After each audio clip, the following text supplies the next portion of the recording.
suis un petit robot de 58 cm de haut et je pèse déjà plus de 6 kg.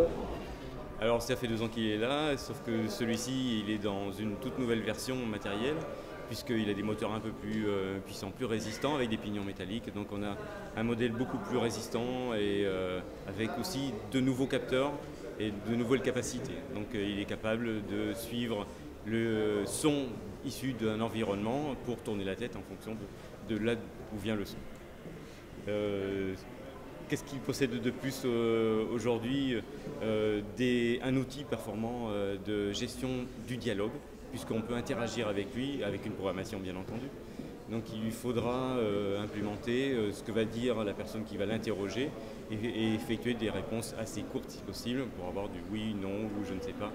Et essayer de trouver des comportements du corps, de la tête ou des bras, des mains, pour essayer de simuler le plus possible le comportement humain. J'ai appris à marcher tout seul. Je parle couramment le français et l'anglais. J'ai été dessiné par la société française Aldébaran.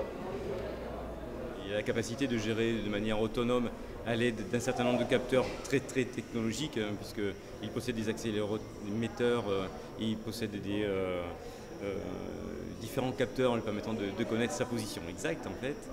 Et à partir de tous ces capteurs, c'est vraiment un monstre de technologie, parce qu'on a un si petit système embarqué, on a énormément de moteurs, énormément de capteurs.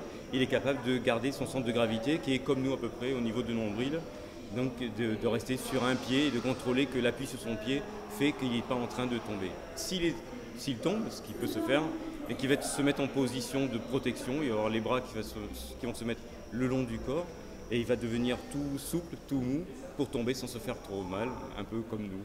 C'est en fait une sorte de réflexe qui a été implémenté dans le robot. On effectuera une danse, je ne sais pas comment cela s'appelle, le Tai Chi Chuan, donc, qui est un exemple implémenté, fait par la société même, qui montre ses capacités à tenir effectivement sur un seul pied, ce qui est assez remarquable pour un petit robot humanoïde. Monsieur Juppé, pensez-vous que la robotique est un secteur d'avenir ?